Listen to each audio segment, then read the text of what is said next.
MAPS.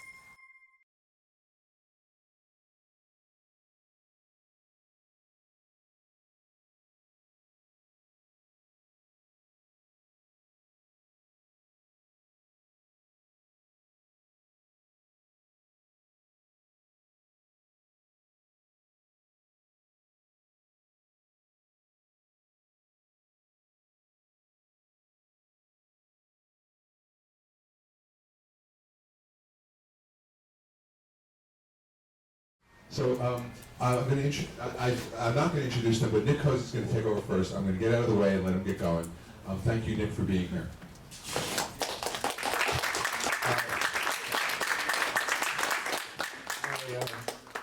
I want to congratulate MAPS for putting on a terrific conference, and I'm grateful for the opportunity to share my research with you. Thanks for tuning me in. My talk is going to be like a DMT trip. It's going to be short and intense. And I promise you that I will show you some things that you won't see anyplace else.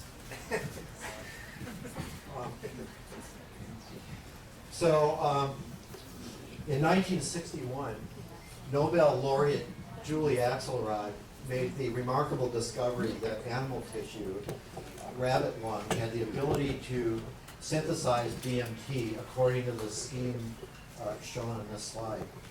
And so DMT is synthesized in these two steps from tryptamine, itself derived from the amino acid tryptophan. And it undergoes two methylation reactions, so methyl group is added here and here. And the methyl donor is a substance found in all cells, S-adenosylmethionine, and that donates the methyls. And then in 1971, Arnie Mandel and Marilyn Morgan made the possibly even more remarkable discovery that human brain tissue had the ability to carry out the same reaction. And then Axelrod again, Julius Axelrod and his colleague Juan Saavedra a year later confirmed this, also using human brain. And the final piece of the picture was put in place in 1999 when Thompson et al. Cloned an enzyme, indoethylamine N-dimethyltryptamine, which is INMT, from human tissue. And so the gene is there. We all have the gene to make this enzyme, which creates DMT. And so why? Well, the question is, what's it doing there? And to quote one of my mentors, nothing goes to waste. And so it's been speculated over the years that DMT might have a role in dream states, near-death experiences, spiritual states, and so on. And so if it's involved in these things and nothing goes to waste, one can ask the question, is DMT a neurotransmitter? And this has also been asked over the years, most recently a year ago, in Wallett's paper in Medical Hypotheses. But I don't think it's really been given experimental teeth, so to speak, and that's what I hope to do this afternoon. And so for neuroscientists, there are a set of 4 criteria that a substance must fulfill to be considered a neurotransmitter, and these 4 criteria are listed in these bullet points. So the substance must be present in neurons, either pre-synthesized and stored, for example, in vesicles, or it must be synthesized on an as-needed, just-in-time basis. For example, nitric oxide is synthesized that way. So neurons must be able to make it. The second is that the substance must be released when the neurons are depolarized or stimulated. And usually that release is calcium dependent. The substance must have sites of action, so there must be specific receptors on postsynaptic cells upon which the substance acts. And there must be a mechanism to turn the signal on, either through removing the substance from the synapse via uptake processes or metabolic degradation to inactivate the substance in the synapse. And so I'd like to walk through each of these in turn, and we'll show you some data. Well, the first one I'm really not going to show you because it's already been established. I just described to you how in 1999 we discovered that we all have this gene that makes this enzyme, and we all have tryptamine in us. So, and DMT has been found in human blood, urine, and other tissues. So it's certainly present. So the next thing is release process. Is there any evidence that it's stored and then can be released when neurons are depolarized? So we've begun to address this question. Nobody's looked at this before. We use a model cell. It's called a PC12 cell. It's of neural origin, but it's not a neuron. So it doesn't have a complete neuronal phenotype. It doesn't have axons and dendrites. We grow them in dishes.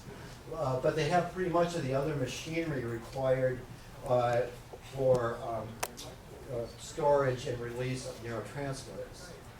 And so we use this technique called patch amperometry to study the release of neurotransmitters or other substances from these cells. And this just kind of describes the setup. What we have is a glass pipette, and in that pipette is a carbon fiber electrode. And it's hooked up to some electronic equipment. And it's possible to set up a voltage, an electrical potential between the electrode and ground. And you can set that voltage or potential wherever you like. And you can, in particular, set it to the redox potential of the molecule that you're interested in. And so when that molecule is present and you're at the redox potential, it will be, in the case of DMT or serotonin, oxidized. It will give off electrons, and that current flow is detected, and we can record the current as current spikes. And so when the cell, which is shown here, we bring the pipette onto the cell, apply a slight suction so that it remains adherent. So this is the cell right here. The little green bags are vesicles, which these PC12 cells have. And then when they're released, if they release a substance, you can see a little puff right there, we get a signal. Okay, everybody good with that? It's a kind of a cool technique. So this is not our work, but it's using this technique. I wanted to show you what it looks like in real neurons. So this is Bruns et al. Published this paper in Neuron in 2000. What they were looking at is release of serotonin from leech neurons. And so they set up the patch, as I just showed you, and then they depolarize the cells with this drug, inomycin, and you see a bunch of spikes coming out. Okay, these are these pulses I described to you, and we can expand the time scale somewhat and expand it even more. And so peak 1 right here is this peak right here. 2 and 3 are these two numbered peaks right here. 4, 5, and 6 are 4, 5, and 6, and so on. And so if you look at the smallest peak, these represent the release of the contents of a single vesicle. Okay, so it's one vesicle spewing its contents out. And because we know that, in this case, serotonin releases 4 electrons when it's oxidized per molecule, one can arrive at the amount of serotonin that's released by taking the area under this curve. So the current is a direct reflection of the amount of serotonin present. If you look at peak 6, so these are probably single vesicles. Peak 6 is probably perhaps 2 or 3. Peak 5 might be 3 or 4, and so on. We know the volume of a vesicle.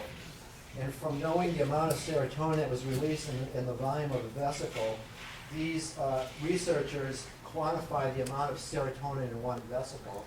The concentration is about 300 millimolar. Pretty high when we're used to think about nanomolar and micromolar. And also then we can derive from this that if a single vesicle is dumped into a synapse, you can estimate the synaptic volume is about 1,000-fold bigger than the vesicle. So that means it gets diluted about 1,000-fold. So that means the serotonin concentration in the synapse from one vesicle is down in the order of 300 micromolar. Okay? And actually serotonin's on the low side. They've measured norepinephrine vesicle content, actually locus ceruleus neurons, an important area of the brain, it's 2.4 molar. So it's even, it's 10 times higher. Acetylcholine is around 400 millimolar and so on, but they're in the millimolar to molar range. Okay, next one. So what we did is, that was in real neurons. These are our data now in PC12 cells. So this is like 2 weeks old, so it's very new data. It's hot off the disk drive, I guess, or the flash drive. Oh, I'm sorry. Okay, thank you. So these are tracings from unloaded PC12 cells. So it's a dish of PC12 cells, brought the electrode in, stimulated them, and you don't see really any release, maybe a little bit of noise here. Now if we preload those cells by incubating them overnight with norepinephrine, that's the middle panel, you see a bunch of spikes similar to the serotonin spikes that we saw. So this represents norepinephrine, a natural neurotransmitter, and its release.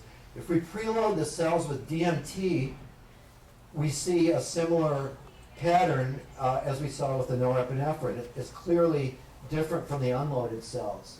So this is the first time that it's ever been shown that cells can take up, store, and release DMT under conditions of depolarization. So we're very excited about this, and we're in the process of confirming this, replicating the experiments, and this is, by the way, from a single cell. These are all single cell recordings. We're trying different incubation times, different concentrations, and so on. But at least this preliminary evidence suggests that DMT can in fact function as a releasable transmitter when cells are depolarized. That was point 2. Okay, point 3, yeah, yes. Sure. As long as Neil doesn't, where did Neil go? He's not here. Just for clarification, I know in Gold's imagery when measuring the concentration of catecholamines, you measure the current from electrons released from the benzene ring on the hydroxyl group. Okay, right. I was wondering on DMT, where is the oxidation? It's the aromatic ring. Right, so the aromatic ring is the source of the electrons. And it turns out that DMT, and it's a simple matter to make create a standard curve. So you put known concentrations of DMT, you put them onto the electrode, you see how much current they give off, and it turns out it's 4 electrons per molecule, just like serotonin. Norepi, it's 2 electrons per molecule. So we haven't yet done the concentration calculation, but you can see that those spikes were on the order of norepinephrine. They ran between 10 and 20 picoamps. I don't know if you can go. You don't have to go back. So we can measure this stuff on a picoamp that's 10 to the minus 12 amps. It's a very low current, but the equipment is very sensitive. So norepi is 2 electrons per molecule. So we expect that it looks like the DMT concentration might be approximately half of what the norepi concentration would be. Does that answer your question? Okay. Okay, so the third, are there sites of action for, or are there receptors for DMT? Can you do the next one? So, when DMT was first studied, and this was in the mid-1950s, it was shortly after the time that serotonin itself was discovered. And when people compared the structures, it was natural and inevitable that people would say, well, DMT is working at the same receptors that serotonin is working at. And wish it were that easy nowadays. But it was proposed that DMT acted at serotonin receptors. Now, at the time, there were only 2 kinds of serotonin receptors known, and they became known as a serotonin type 1 and a serotonin type 2. And so it was proposed around 1980 by Richard Glennon, Milt Teitler, and their group at Virginia Commonwealth University that the serotonin 2 receptor was the site of action of DMT, LSD, tryptamine hallucinogens. This model was pushed further in the late 80s when they included phenylethylamine psychedelics. So DOB, DOM, etc. also fit this model as being as the serotonin 2 receptor being the site of action. And evidence from binding studies, biochemical assays, behavioral assays all supported this model. But in the meantime, the advent of molecular genetics approaches, PCR, cloning, etc., as well as the development of new ligands, selective ligands, revealed that there weren't just 2 serotonin receptors. We now know that there are at least 15 serotonin receptors, and in humans express about 14 of those, and not including splice variants, so there are actually even different flavors. Where we thought there were 2 dopamine receptors, we now know there are 5. Where we thought there were 4 adrenergic receptors, there are 9 that we know of now. 4 histamine receptors, et cetera, et cetera. So the receptor zoo has proliferated, but the characterization of these drugs at the receptors has not kept up. And so what we sought to do is to revisit that and see what the binding profiles of these drugs were. And just based on the variety of effects that psychedelic drugs produce, it would be kind of hard to rationalize their effects as being due to all of these drugs acting at one receptor. I mean, we already know that the drugs are different. I mean, nobody would confuse DMT for mescaline or mescaline for LSD. I mean, they're definitely distinguishable. DPT for DMT and so on. So the single receptor theory, as I refer to it, is potentially due for some revision. And so we sent some DMT and DPT to the psychoactive drug screening program under which is run by the National Institutes of Mental Health for a receptor screen. And so what you see here are, well, here are the 2 drugs, DMT and DPT, and these are the various receptor families. You have acetylcholine receptors, dopamine, eicosanoid, GABA, histamine, norepi, opioids, serotonin, sigma, and then transporters. Every blue shaded rectangle that you see represents a site of action of DMT or DPT at physiologically relevant concentrations in the brain. The gray squares are sites that don't have any activity, and the white ones we're still awaiting data on. It might be tempting to look at the receptors that do not overlap and dismiss those and say, well, they can't be important in psychedelic activity because they are not shared.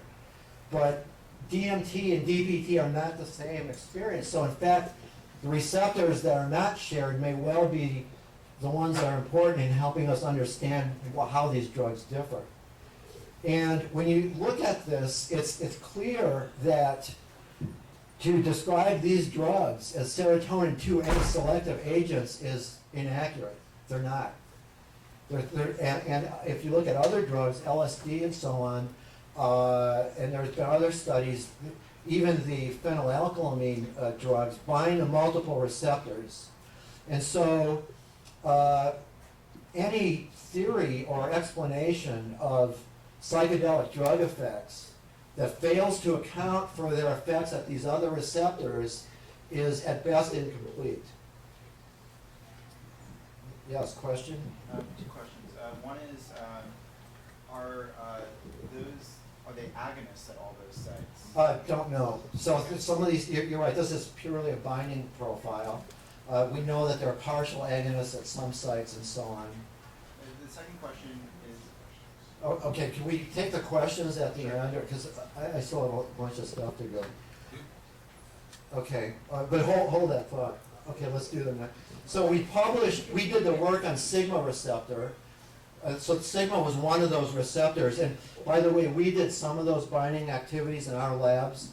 And then the PDSP did binding activities at UNC Chapel Hill. Brian Roth organizes this, and we looked to see, were we in agreement, or did we disagree, and they were in general agreement. So that slide represents an amalgamation of two labs worth of work. So we published this work on the sigma-1 receptor. There's a poster on it out there. I just wanted to say a couple things about the sigma-1 receptor, just for background. So it's a absolutely unique receptor.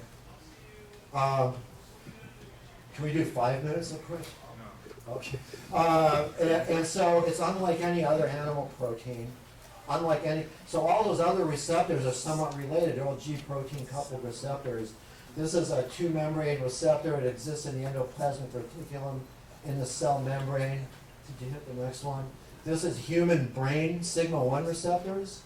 So it's actually a PET image with this PET imaging agent in the absence and presence of another sigma-1 drug to show you how much of the signal was quenched. So they're widely expressed in the brain. And this just kind of shows how the sigma-1 receptor actually is harmonious with activity at the other receptors. So this is kind of a cell. Here's a G protein coupled receptor, cell membrane, endoplasmic reticulum with calcium in it, phospholipase C, phosphatidylinositol.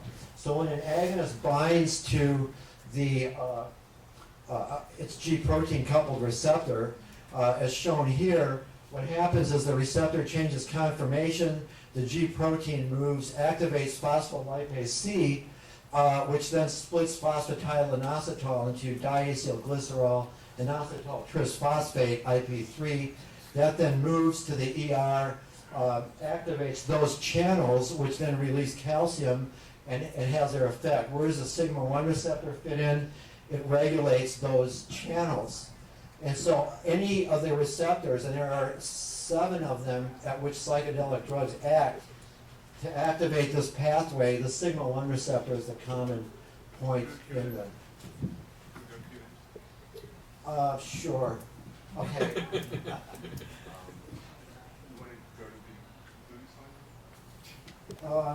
Yeah, okay, so that was actually the last one. And so this other stuff, I won't go through all this, but the information is on my other poster. This is just some information that may help you understand the poster. You can look at it. We published this last December, so this is about 3 months old. We show here that the drugs can evoke the release of pre-stored serotonin as a characteristic of transporter substrates. And so the summary is that DMT is present and synthesized in human tissues. PC12 cells accumulate DMT and release it when depolarized. So DMT functions as a releasable transmitter. Many biological targets are implicated in the effects of DMT, and these are receptors listed here that all kind of converge on the sigma-1 receptor we feel is part of the pathway. And removal and storage mechanisms for DMT exist. It exhibits substrate behavior at the vesicles and plasma membrane. I want to acknowledge all these people who were involved in the work, especially Joel Fye, who worked in my lab. He's an undergraduate that worked there. The Meyer-Jackson lab, Molly and Logan are the electrophysiology wizards. So they do the patch amperometry and so on. Arnie Rojo and all the people from undergraduates to postdocs who work there, and Sasha Shulgin's lab, and especially Paul Daly for doing mass spectral analysis on our compounds. And any questions? Yes. I'm guessing you're familiar with the theory that DMT comes from the pineal gland. What are your thoughts on this theory? And is there any research going in to find out whether or not it does go to the pineal gland or comes from a different part of the brain? Right, so the question is, what is the role of the pineal gland, perhaps, in the function of DMT? Dr. Strassman has suggested that this might be important in pineal gland function. I don't know. I mean, I don't know to what extent it's been identified there. That enzyme that makes it is the N-DMT. It has been found in nervous tissue, but it's at low levels in the brain as a whole. It's pretty high in spinal cord. Don't know if it's in the pineal. They didn't really look there, but I think it would be a good place to look. Is there any research where people are going to try to figure out where it actually comes from inside the brain? There could be, if the funding is there. You know, if somebody is motivated to do it and wants to do it, I think it would be natural. We're continuing work. We're actually doing some other DMT release and uptake work, and we're working with people at NIDA and at our university to do that as well. One more question. So are these concentrations of DMT you're working with physiologically relevant? Because you could argue that an undifferentiated PC12 cell is going to be fairly cosmopolitan when it takes up and loads into vesicles. So what concentration do we load with? Yeah. You know, it's in the millimolar range for 24 hours, but that's just so we don't have to wait a lot. So they express norepinephrine transporters. They have vesicles. They express VMAT2. It's an in vitro assay, and you know, to the extent that in vitro mimics what's going on in the brain, it doesn't. And so you can't really go from those numbers to like a brain concentration. It's an artificial system. Have you ever tried like differentiating PC12 cells Oh. or growth factor or something like that? No, I haven't done that. But that's a good idea. There are some other neural cell, like SHY5Y cells is a neural cell line. There are neuroblastomas that can be differentiated with retinoic acid. We haven't done that. Well, join me in thanking Nick for his contribution. I'm sorry to cut you off.